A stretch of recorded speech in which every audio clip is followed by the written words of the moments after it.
Olá a todos, bem-vindos à Semana Pedagógica da Moonshot. Eu sou Bruna Fonseca, sou psicopedagoga, especialista em neurociências e transtornos de aprendizagem.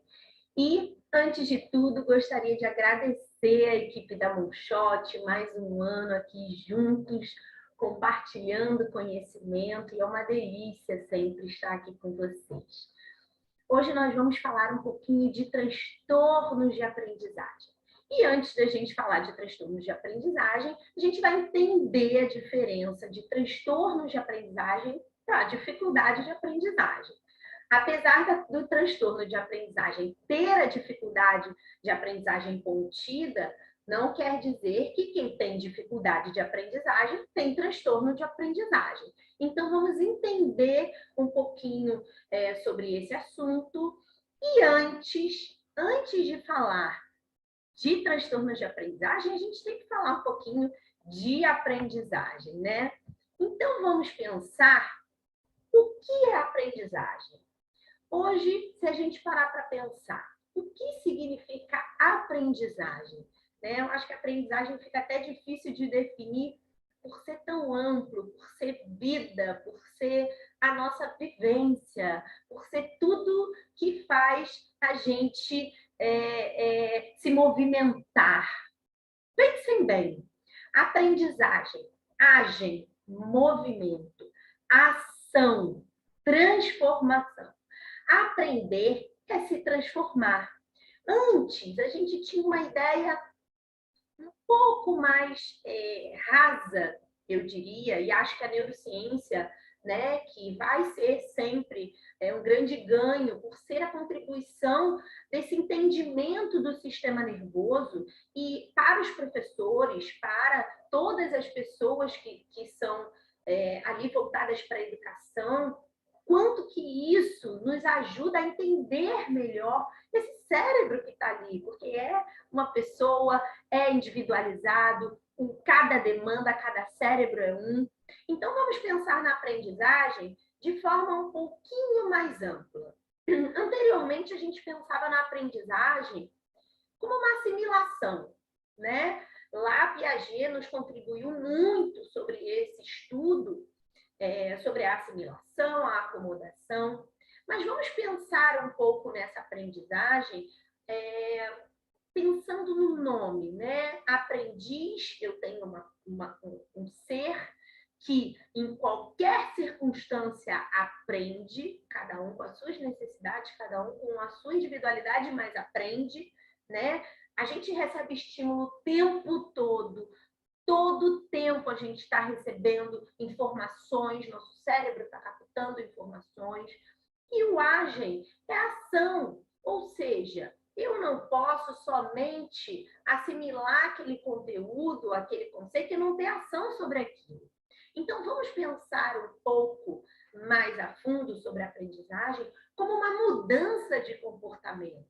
Pois então, eu recebo aquela informação, eu assimilo, eu acomodo, mas eu mudo o meu comportamento em relação àquilo que foi aprendido. Eu modifico as minhas conexões neurais, eu consolido conexões já existentes, eu tenho movimento não só cerebral, mas movimento na minha vida. Então, quando eu recebo uma informação e trago ela para o meu dia a dia, e trago ela para contribuir com o meu dia a dia, eu aprendi de fato. Essa informação foi para minha memória de longo prazo, essa informação vai ficar guardada, e então a gente entende a aprendizagem de forma mais ampla e mais completa. Bom, vamos pensar, se a gente está falando de aprendizagem, vamos pensar nessa criança que não aprende como o esperado. Bom, primeiro ponto a ser pensado, as crianças não aprendem de maneira igual, né? Então, nós, profissionais, temos que ter um olhar diferenciado para isso. Ah, a criança não aprende como esperado. Tá, a gente precisa ter uma linha que vai colocar essa criança num movimento de não estar aprendendo como esperado para a idade cronológica, para o estímulo, para o ano escolar, né? E essa criança que, na verdade, tem ali algum tipo de defasagem e que precisa ser visto. Isso é um transtorno de aprendizagem? Não, não necessariamente. Pode ser? Pode ser, mas não necessariamente. Essa criança ela pode estar defasada ou aprendendo menos do que as outras crianças e não quer dizer que ela tenha um transtorno. Vamos pensar depois, um pouco mais à frente, no transtorno de aprendizagem. Bom, então vamos pensar nessa criança que não está aprendendo como esperado, tudo bem? Essa criança, ela tem alguma coisa que faz com que ela não aprenda como o esperado para a idade, ou esperado para o ano escolar. Esse questionamento, quem tem que fazer somos nós, professores. Puxa vida, por que essa criança não está aprendendo? A gente troca a afirmação, né? Isso é muito importante. Ai, essa criança não aprende. Ai, essa criança não está aprendendo. Para questionar o porquê que ela não está aprendendo. Porque nós somos responsáveis por fazer essa mediação. Nós somos mediadores dessa aprendizagem. Então, eu vou me questionar como profissional. Por que essa criança não está aprendendo como esperado? E aí que começa. Aí que a gente vai investigar. E aí que a gente vai pensar em todas as variantes possíveis para entender o que essa criança está passando.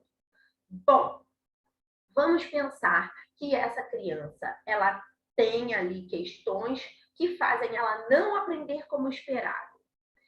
Se essa criança, de alguma maneira, com intervenções, com diálogos, com conversas com a família, né? E aí a escola precisa ter ali toda uma organização para ajudar, para acolher essa família acima de tudo, acolher essa criança. E se essa criança ainda assim, né, persistir, permanecer com grandes dificuldades, é uma coisa. Vamos pensar um pouco mais à frente sobre esse transtorno. Mas se essa criança supera essa dificuldade, o que quer dizer? Que é uma dificuldade de aprendizagem, não um transtorno. Porque por mais que o transtorno seja trabalhado e diminuído aí seus impactos na vida dessa criança de forma significativa, essa criança sempre vai ter dificuldade, vai se tornar um adulto com dificuldades, que, claro, vão ser tratadas, vão ser estimuladas de alguma maneira, mas vai sempre existir uma dificuldade persistente.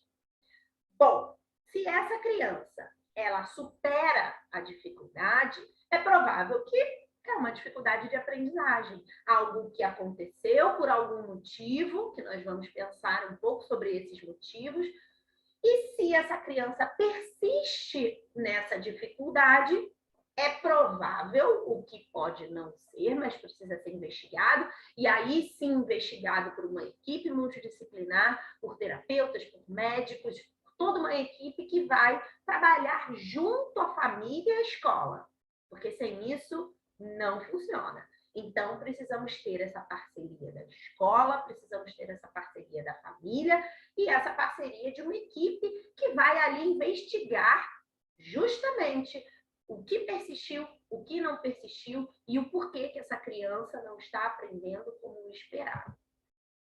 Bom, vamos pensar em várias variantes, eu diria, da dificuldade de aprendizagem.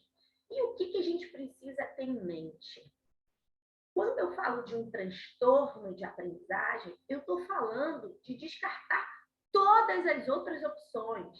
Então, precisamos primeiro compreender o que pode vir a acarretar numa dificuldade de aprendizagem.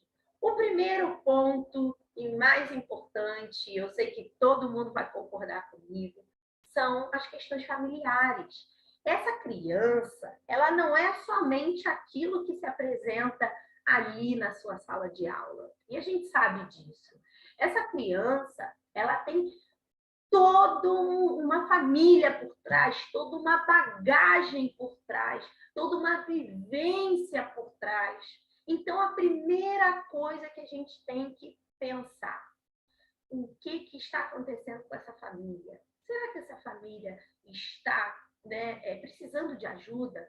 Será que essa família está passando por algum problema? E aí a gente tem o trabalho excessivo dos pais, né? Então essa criança ela sente a falta do afago, do acolhimento, do momento que não seja um momento de cobrança.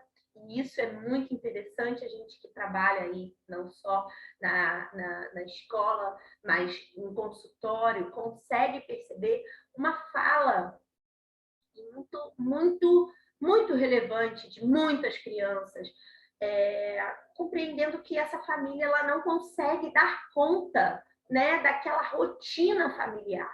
Então, quando essa família está junta, essa mãe, esse pai, ele está cobrando essa criança de trabalho de casa, disso e daquilo, e essa criança ela sente que não há um momento de interação, um momento de leve dessa família, onde ela senta no sofá e a gente vê uma família sentada no sofá que tinha tudo para estar interagindo, tudo para estar brincando, tudo para estar rindo, tudo para estar conversando, e isso não acontece, né? E aí a gente tem aí a entrada da tecnologia como um ponto, né, que precisa ser balançado, tem muitos pontos positivos, mas também tem pontos negativos. A insegurança, né, dessa criança dentro de um ambiente onde ela não é acolhida, a terceirização de serviços, então, né, essa família ela trabalha muito e terceiriza, né? Essa criança fica na casa da avó, depois vai para a casa do fulano, depois vai para as atividades, quem leva é a babá. Claro, gente, que existem realidades de família, a gente precisa entender a realidade de cada família. Mas quanto mais a terceirização, mais a insegurança dessa criança. A falta de atenção e a tecnologia, como a gente falou, ela tem um lado positivo e as famílias têm dificuldade de trazer o lado positivo dessa tecnologia e geralmente isso não é feito de maneira integrada. Então essa criança ela sente essa dificuldade de interação no momento que ela mais precisa interagir, né? A gente tem a dificuldade de relacionar-se, ou seja, estamos falando de dificuldades externas quando a gente fala de um ambiente familiar, né? A gente está falando de algo extrínseco, a gente está falando de algo que vem de fora. A gente pode citar muitas coisas, mudanças, separações, lutos, né? Tudo que possa trazer uma dificuldade que vai ser interna, mas veio de um estímulo externo. A gente também pode falar da dificuldade de se relacionar. Hoje a gente tem muitas crianças com muitas dificuldades de se relacionar. E aí, trazendo já para um ponto que a gente é interessantíssimo da gente falar, que foi o que a gente viveu, né? E que ainda estamos vivendo há 2 anos, há mais de 2 anos, é que cada vez mais essa criança, e principalmente as crianças, né, que passaram ali grande parte da sua infância na pandemia, ela tem dificuldade de se relacionar, porque ela teve ali algo extrínseco que a dificultou de se relacionar, no momento que ela mais precisava se relacionar. Mas antes da pandemia, já havia um ponto importante a ser conversado, é que muitas famílias, nunca generalizando, mas muitas famílias têm dificuldade de impor limite a essa criança. Tem dificuldade de impor regras no dia a dia dessa criança. E aí é uma pergunta, um questionamento que eu acho que vale a pena ser feito, não só por nós, profissionais de educação, mas essas famílias, né? Estamos frustrando as nossas crianças? Isso é muito interessante. A princípio, você fala, nossa, é pesado falar que eu preciso frustrar a minha criança, né? Eu preciso frustrar o meu aluno, eu preciso frustrar o meu filho, mas você precisa. E sabe por que que a gente precisa? Na verdade, a frustração, ela é um comportamento que vem após um movimento de não entendimento do seu desejo. Né? Essa criança, ela sai do egocentrismo, da fase do egocentrismo, ela tem que entender que nem tudo vai ser como ela quer. Né? E ela vem com essa dificuldade do egocentrismo, e o certo é a gente entender que existe uma fase, mas que depois ela não pode mais agir daquela maneira. Então, estamos frustrando crianças e temos que compreender que isso é necessário para a vida dela. Porque se essa criança não se frustra na infância, não entende que uma hora vai ser do desejo dela, outra hora não vai ser, essa criança, ela cresce com falta de habilidade social. Ou seja, não, peraí, eu gosto de você, eu quero brincar com você, mas do meu brinquedo, com a minha brincadeira. Ah, não, eu quero brincar de outra coisa, então não quero brincar. Né? E aí tem as nuances, né, de famílias que se metem, inclusive, para defender essa criança, e aí faz com que essa criança entenda que aquilo é um reforço para que ela não saiba resolver problemas. E a aprendizagem, a ação de aprender, ela também é resolver problemas. Então, a frustração, ela é uma resolução de problemas. Peraí, não vão fazer o que eu quero, mas, poxa, eu posso negociar com a minha mãe, eu posso negociar com a minha professora, eu posso conversar, eu posso negociar com o meu amigo, né? E essa oposição, e que muitas vezes é confundida com transtornos, que no caso não é transtorno de aprendizagem, também a gente vai ver isso, que isso é um erro muito comum, né? Transtornos de aprendizagem são todos os transtornos que acometem a aprendizagem. Não.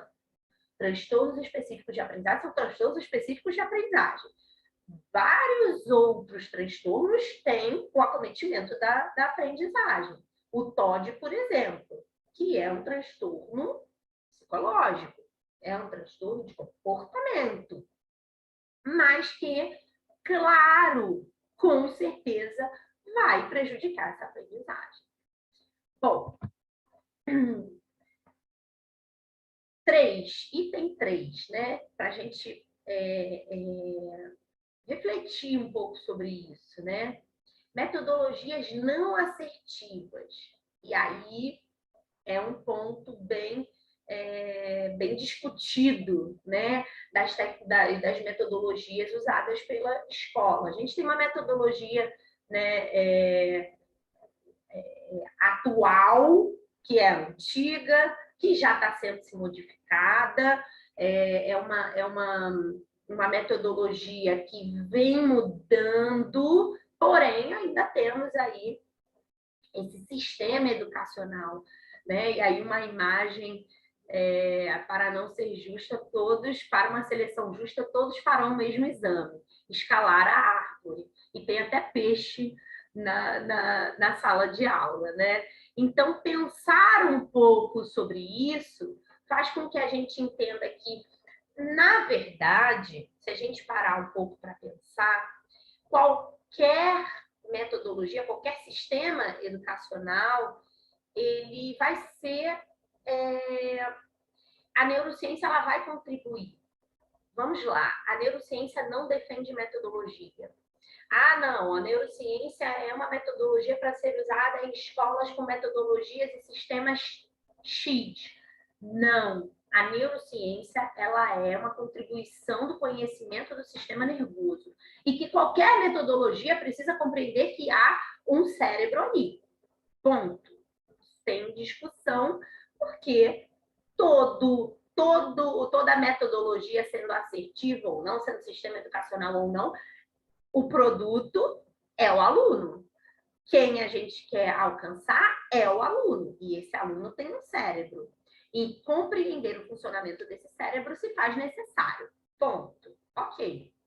Metodologias não assertivas. O que nós podemos rever para que essa aprendizagem, esse estímulo, ele seja mais qualitativo, mais relevante, mais significativo. Então, eu não estou falando somente de sistema, eu estou falando de metodologias, né, que hoje são ainda usadas e que elas podem ser assertivas, independente da metodologia que for.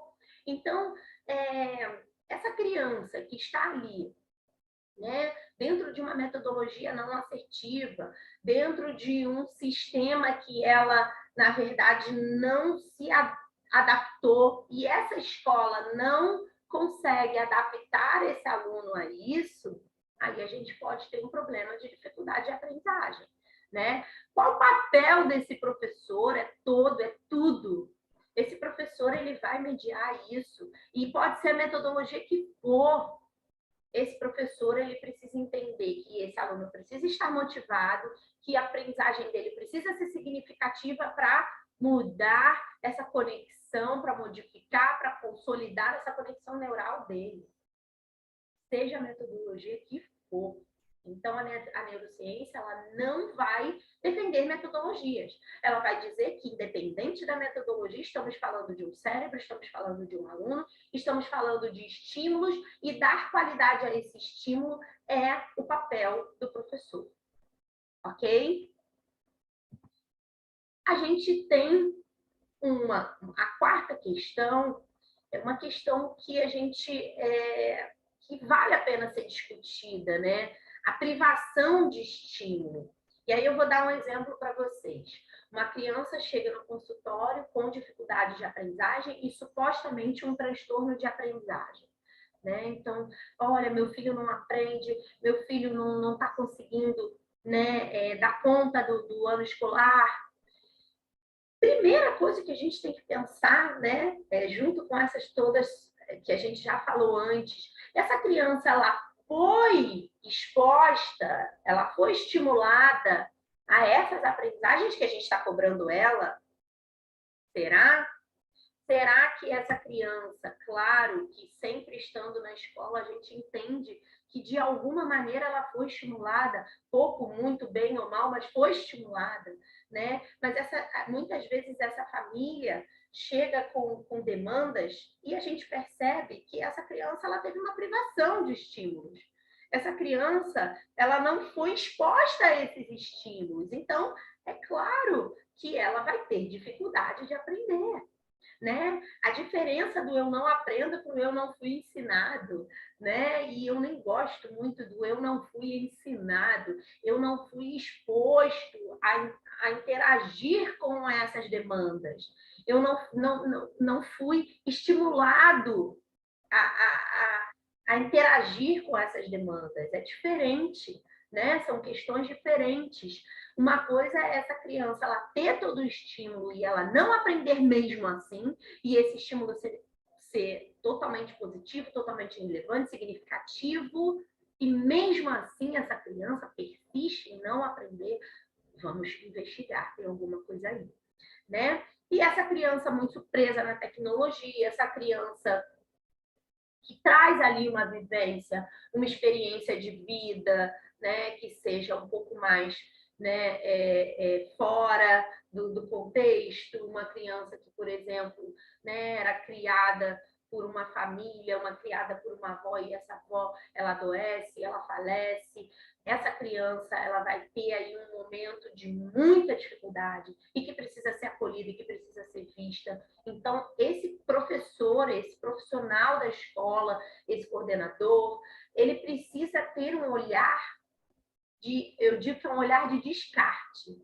Eu preciso, antes de chegar lá no transtorno de aprendizagem, e principalmente por dar chance a essa criança demonstrar o que verdadeiramente está acontecendo, e a gente não rotular a criança, dar chance a essa criança se desenvolver, é descartar todo tipo de comportamento que possa ser uma dificuldade de aprendizagem, principalmente extrínseco, ou seja, o que pode ter acontecido nesse ambiente, nessa interação, que possa ter a ver com essa dificuldade que ela está apresentando hoje. Então, é importante que a gente leve em consideração tudo isso antes da gente dizer pode ser um transtorno de aprendizagem, né? Mudanças, perdas. Será que mudanças são perdas, né? Eu acho que uma educação e um movimento das próprias famílias de mediadores, né? Mediador, quando eu digo mediador, eu não estou falando de mediação escolar, eu estou falando de qualquer indivíduo que esteja interagindo estímulos a outra pessoa. Então, uma irmã, um avô, um pai, uma mãe, um professor, um primo, até cachorro pode ser um mediador da aprendizagem, né? Então, quando a gente está falando de mudanças, a gente precisa tentar levar da melhor maneira, seja família ou seja escola, para que a criança não entenda como uma perda, né? Existem perdas, claro. Uma criança que se mudou de escola e se mudou de casa, ela tem perdas, porque ela, na cabeça dela, ela perdeu amigos, na cabeça dela, ela perdeu a professora que ela tanto amava, na cabeça dela, ela perdeu o espaço que era dela, o quarto. Então, compreender se essa criança ela está entendendo aquele movimento como uma perda, né? Isso é muito importante. Divórcio, mudança de escola, mudança de bairro, a separação dos pais, o luto da perda de alguém da família, sempre são movimentos que precisam ser acolhidos pela escola. Essa família ela precisa ser acolhida, entendendo que vai haver ali na grande parte, bem provavelmente, uma dificuldade de aprendizagem naquele período, né? Naquele período aquela criança apresentou e que precisa ser mediado para que essa criança ela minimize esses impactos e pare de ter essas dificuldades de aprendizagem. Porque se trata de uma dificuldade de aprendizagem, tem tudo para essa criança se desenvolver e diminuir e parar e acabar esse gap que tem dela, né, com o grupo, a turma, as crianças da idade dela. Bom, vamos pensar um pouquinho mais atualmente, né? E aí a gente já falou muito, acabou, né, trazendo isso anteriormente. A gente teve, hoje, a gente tem um resultado de muitas questões que foram trazidas aí e foram resultados desses 2 anos e dessa pandemia atual, que eu ainda digo que é atual porque ainda estamos tendo movimentações. Esse ano, que é um ano que é para a gente retornar aí 100% presencial, já iniciamos o ano com outros sustos, né, de uma nova onda. Bom, eu tenho crianças, né, que vão ter dificuldades e essas dificuldades elas vão demorar para serem trabalhadas na sua totalidade, vão existir perdas significativas, gaps significativos, né? A gente tem aí perdas acadêmicas enormes de muitas famílias que não conseguiram acompanhar por diversos motivos, né? Não só pelo motivo do dia a dia, da rotina, um computador para 2 filhos não dá, tem que fazer um dia outro, mas perdas emocionais, perdas de habilidades sociais. Então, assim, a gente tem aí quem hoje está atuando na sala de aula tem uma responsabilidade, eu diria, enorme, grandiosa e que demanda da gente muito estudo, muita cautela, muito acolhimento, muita sabedoria para que a gente possa conduzir da maneira mais significativa possível, melhor possível, porque essas crianças elas necessitam desse acolhimento, desse apoio, nesse retorno.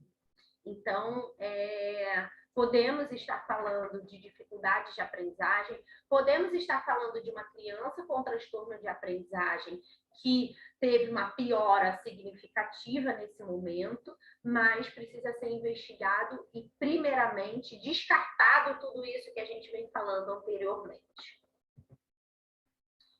Vamos pensar agora no transtorno de aprendizagens, porque ele, de fato, e isso é muito importante, toda criança, todo adolescente, todo indivíduo que tem transtornos de aprendizagem, ele tem dificuldades de aprendizagem. Todos. Não tem como um ser humano ter um transtorno específico de aprendizagem e não ter dificuldades de aprendizagem. Mas quem tem dificuldade de aprendizagem não necessariamente tem um transtorno de aprendizagem. Isso fica muito claro. Tudo bem? Transtorno de aprendizagem, eu estou falando de uma desordem biológica, algo intrínseco, algo que o ambiente vai influenciar, mas ele não vai ser determinante. Ou seja, eu tenho uma criança aqui, eu tenho uma criança em outro local.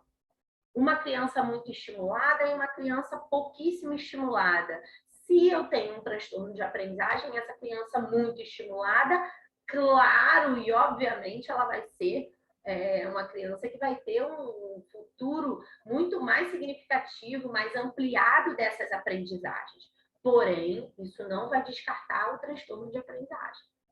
Por quê? Porque está dentro, é intrínseco, né, de ordem biológica, é uma desordem na área neurológica dessa criança. Por isso, o transtorno específico de aprendizagem, ele está contido em transtornos do neurodesenvolvimento, que a gente vai ver um pouquinho para poder entender melhor.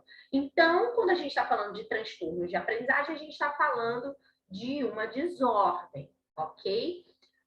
Quando a gente percebe que estamos falando de um transtorno? Quando tudo anteriormente falado está sendo descartado.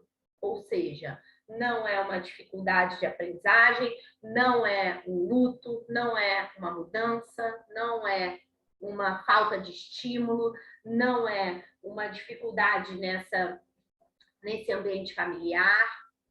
Pode ter tudo também, mas essa questão biológica do fato daquela movimentação ela ser persistente, e aí a gente tem o tempo como um grande fator determinante, né? Então, se essa criança ela sempre foi assim, é um ponto.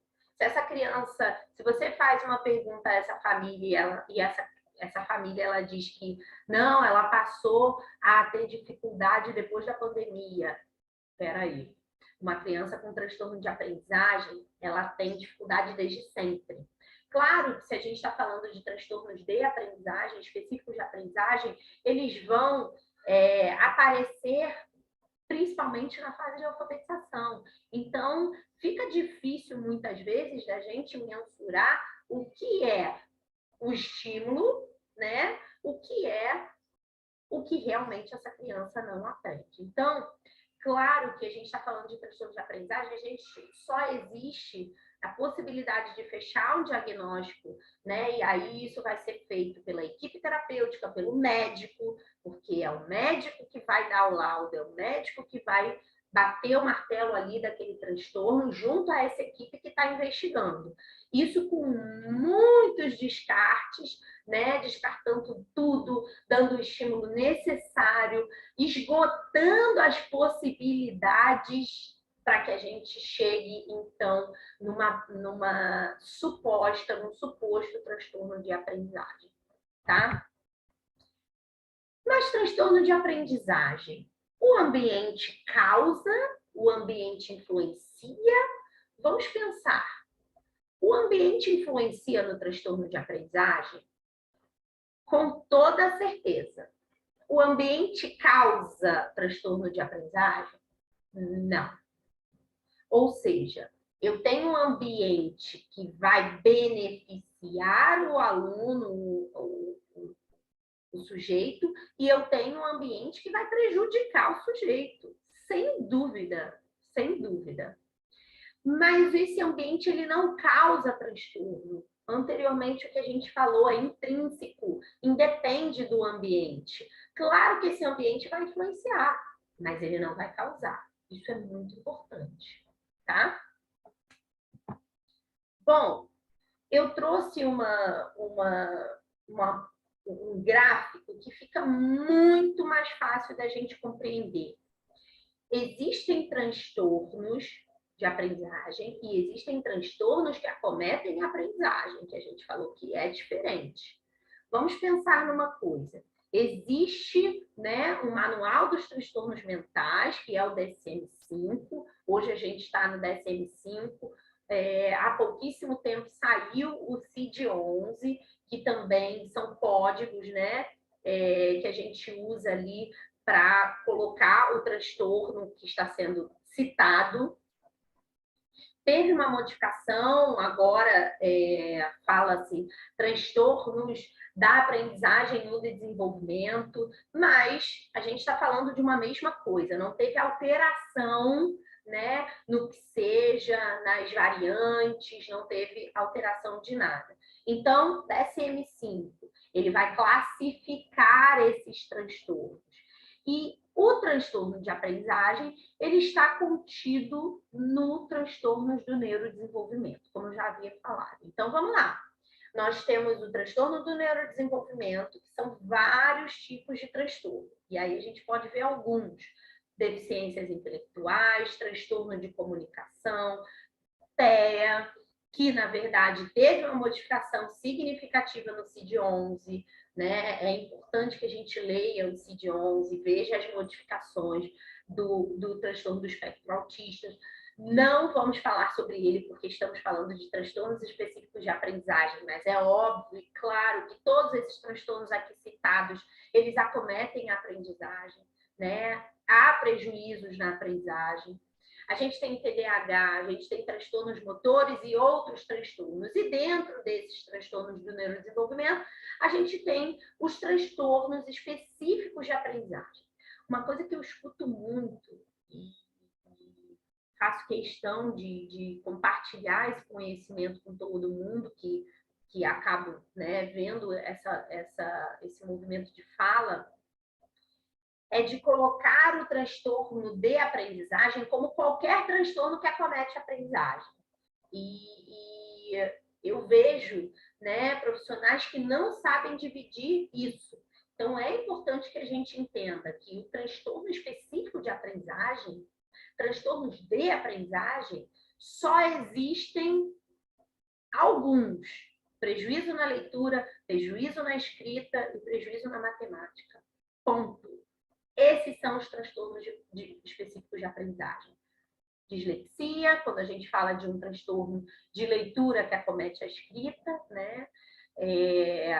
Disgrafia, que é um transtorno de grafia, desortografia e descalculia, né? Que agora não são usadas mais essas nomenclaturas, são usadas, né, transtornos específicos de aprendizagem com prejuízo na escrita, transtornos específicos de aprendizagem com prejuízo na leitura, transtornos específicos de aprendizagem com prejuízos na matemática. Então, esses são os transtornos específicos de aprendizagem. Todo o resto não é um transtorno específico de aprendizagem, e sim transtornos que acometem a aprendizagem. Tá? Então, a criança tem TDAH, ela tem transtorno de aprendizagem? Não, ela não tem transtorno de aprendizagem, a não ser que tenha uma comorbidade que a gente precisa investigar. Mas não, ela tem um transtorno do neurodesenvolvimento, que é o TDAH, que vai ter prejuízos na aprendizagem, bem provavelmente. Ok? Então, essa é a diferença. E é uma diferença que precisa estar muito clara em toda a nossa prática, em toda a nossa docência. A gente precisa compreender essa diferença, tá? Outros transtornos que não são transtornos do neurodesenvolvimento, mas são transtornos que vão ali acarretar num grande prejuízo de aprendizagem. Ansiedade, né? A TAG, o TOD, que é um transtorno obsessivo compulsivo, o transtorno opositor desafiador, tem o transtorno obsessivo compulsivo que não está aqui, que é o TOC, tem a depressão, tem a bipolaridade. São transtornos que não são transtornos de aprendizagem, não são transtornos do neurodesenvolvimento, mas são transtornos que vão sim, bem provavelmente, ter um prejuízo na aprendizagem dessa criança. Então, a gente entender bem essa diferença, que são transtornos, mas são transtornos que não são transtornos de aprendizagem. E aí, o que a gente tem que pensar sobre isso? A escola, o profissional da escola, o professor, o coordenador, ele não precisa, né? É muito interessante ele ter uma formação de neurociência, uma formação de psicopedagogia, uma formação que vá ali aprofundar nesses transtornos para que possam entender melhor e ajudar os seus alunos, ajudar essas famílias, acolher essa família. Mas não existe essa cobrança, né? Existe uma cobrança que esses profissionais eles precisam entender exatamente isso que a gente conversou, sinais de alerta, onde nós precisamos estar alertas, onde nós precisamos prestar atenção, primeiramente sempre um olhar individualizado para o seu aluno, perceber que existem demandas diferentes e que a gente precisa ter um feeling, ter eu acho que o professor ele nasceu com esse feeling, né? Esse feeling de, puxa vida, meu aluno não está bem. Meu aluno está com alguma coisa, meu aluno não está legal, eu preciso ajudar. Eu acho que isso é do professor, né? Pelo menos deveria ser da maioria. E a gente sabe que é assim, o professor ele tem essa atenção aos sinais de alerta. Então, que a gente tenha atenção a esses sinais, né? O que pode ser um transtorno? Puxa vida, eu estou aqui, ó, com todos esses estímulos, eu estou estimulando tanto meu aluno, eu estou fazendo isso, estou fazendo aquilo, e eu não estou vendo retorno. Essa atenção a esse sinal de alerta, ele precisa ser um movimento integrado, onde essa escola vai agir junto com a família, vai, se necessário, ter um grupo terapêutico, né? Ter uma investigação, ter um médico, para que esse diagnóstico chegue, e aí esgotando as possibilidades e descartando tudo que a gente conversou, para então a gente voltar para a escola, porque isso é cíclico. E esse diagnóstico ele vem para uma reorganização da prática pedagógica. Então, claro que, mas então precisa de diagnóstico, nem sempre vai existir um diagnóstico. Mas claro que quando a gente entende os sinais de alerta dessa criança, percebe que essa criança precisa de ajuda, percebe que é persistente, percebe que todos aqueles estímulos dados não fazem essa criança sair desse movimento que é a aprendizagem, né? Ela não tem essa engrenagem da aprendizagem. Então, peraí, vamos chamar a família, vamos integrar um grupo terapêutico, vamos ver se essa criança se desenvolve e vamos reorganizar a prática pedagógica. Claro que isso é um desejo, precisa ser um desejo da família, né? A escola ela não pode exigir isso, mas a escola pode sim acolher, a escola pode orientar, e é isso que a gente precisa, uma escola bem preparada para orientar essa família, que ela precisa de ajuda. Bom, o tempo é muito curto, eu gostaria de continuar aqui falando mais umas 3 horas para vocês, e dando exemplos, e trazendo, né, esse dia a dia, que é o nosso dia a dia, então me sinto muito à vontade para falar, né? Porque a gente vive isso, a gente vive todos os dias essa duplicidade de práticas, né?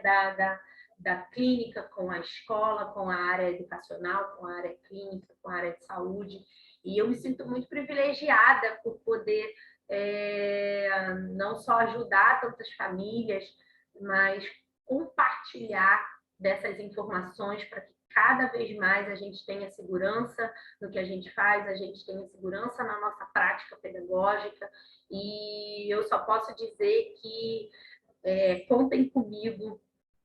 Eu estou deixando aqui o meu contato, estou deixando aqui o contato meu pessoal, né, de um acervo profissional no Instagram, e do Cérebro em Desenvolvimento, que é um Instagram voltado para conteúdos, né, de desenvolvimento e de neurociência. Então, eu convido vocês a irem lá, a curtir, a seguir. E tem muitos materiais, inclusive, muitos materiais para ajudar e auxiliar nas práticas pedagógicas.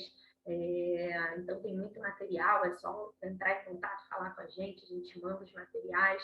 Então, fica aí o meu beijo, um abraço, um afago a todos os professores que passaram aí, não só pela linda história de todo mundo, mas que passaram por esse momento, que eu sei o quanto foi difícil, o quanto a gente esteve junto nessa caminhada, principalmente nesses últimos 2 anos, que a gente sabe aí o quanto que a gente lutou para que essas crianças, para que esses alunos não perdessem a qualidade do estímulo.